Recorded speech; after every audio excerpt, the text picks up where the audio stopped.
Jiwa Xiaoyan, yang berjuang di kehampaan, tidak membangkitkan kemarahan di mata penguasa pemusnahan. Sebaliknya, itu adalah penghinaan yang meremehkan, memandang rendah debu. Tidak ada fluktuasi emosi yang berlebihan, itu adalah kedinginan keilahian, yang dilucuti dari kemanusiaan. Kau pikir perlindungan itu nyata, dan ikatan itu abadi. Penguasa pemusnahan mengangkat tangannya, cahaya merah api pemusnahan berkumpul di ujung jarinya. Suka dan duka yang kau alami, emosi yang kau pegang teguh, hanyalah secercah cahaya dalam perjalanan waktu. Cahaya itu akhirnya akan lenyap, hanya menyisakan pemusnahan abadi. Xiaoyan merasakan tekanan yang sangat besar, dan pada saat ini, dia hanya bisa menggunakan api pemusnahannya sendiri untuk meniru tindakan penguasa pemusnahan. Kau salah lagi, membuat semua api berkumpul di ujung jarimu. Aku telah melihat sahabat-sahabatku jatuh dan terlahir kembali, aku telah melihat sekte-sekte hancur dan bangkit kembali, aku telah melindungi orang-orang terkasih melalui hidup dan mati, semua ini sia-sia di matamu. Tetapi bagiku, setiap air mata dan tawa, setiap jari dan pikiran, adalah seluruh makna jalan hidup manusia. Sebelum kata-katanya selesai, bambu pemusnahan, api pemusnahan yang terbungkus di ujung jarinya, menembus langit. Serangan ini seolah merobek ruang itu sendiri, melesat menuju Xiaoyan. Xiaoyan, pada gilirannya, menggunakan seluruh kekuatannya.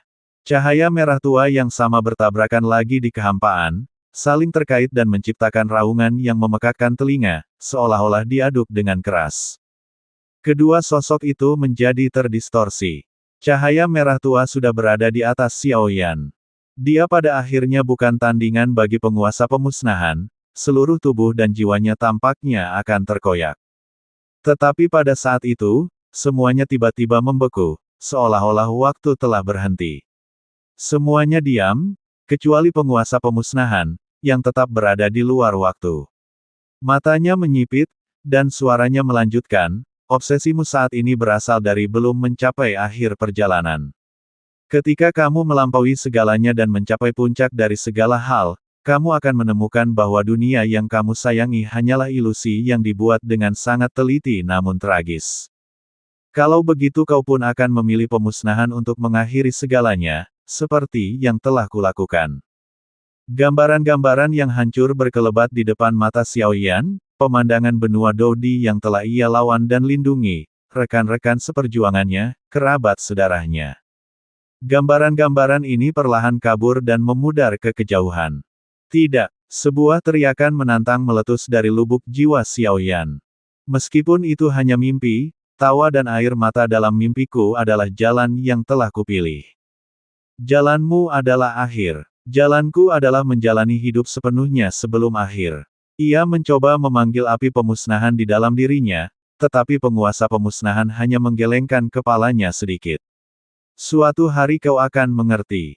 Dengan sedikit mengangkat jarinya, ruang di sekitar Xiaoyan tiba-tiba runtuh, semua cahaya merah melawan dan kesadarannya seketika berubah menjadi ketiadaan, sebuah niat pemusnahan yang kuat. Immortal Fire Demon Flying mengerutkan kening, memperhatikan Xiaoyan Xuan Huang yang duduk bersila dengan mata tertutup. Ia tampak tidak tertarik pada Xiaoyan, kau benar-benar tampan, sayang sekali. Immortal Fire Demon Flying mengabaikan Xuan Huang, dan pada saat itu, Xiaoyan tiba-tiba membuka matanya. Ia gemetar, sial, ia telah dikalahkan.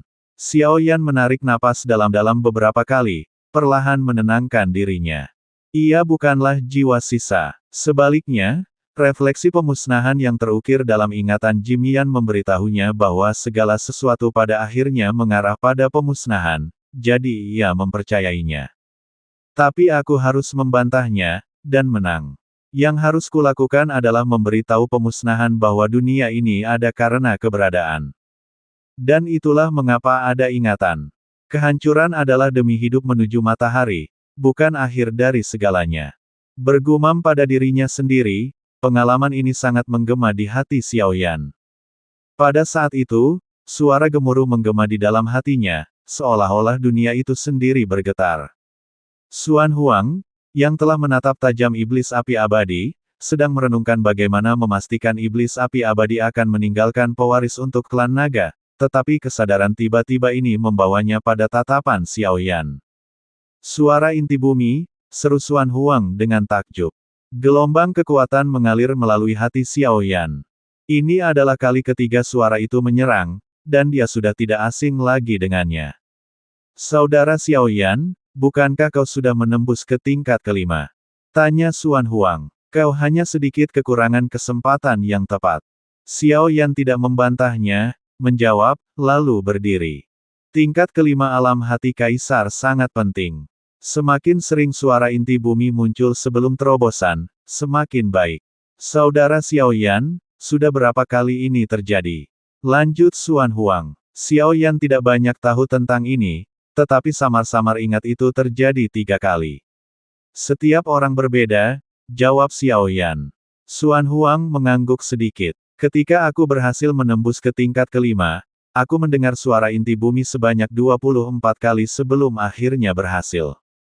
Xuan Huang memberitahu Xiaoyan informasinya, memberinya titik acuan. Saudari cantik, berapa kali kau mendengarnya ketika kau menembus alam inti bumi? Sebelum Xiaoyan bisa berbicara, tatapan Xuan Huang kembali ke api abadi. Permaisuri Iblis bertanya, sudah terlalu lama, aku tidak memperhatikannya, aku tidak ingat, dan aku tidak ingat api pertama, jawab Permaisuri Iblis dengan acuh tak acuh, tampaknya tidak peduli. Menurutku, jumlahnya tidak penting, yang penting adalah inti bumimu cukup kuat. Semakin banyak suara yang kau dengar, semakin lemah inti bumimu.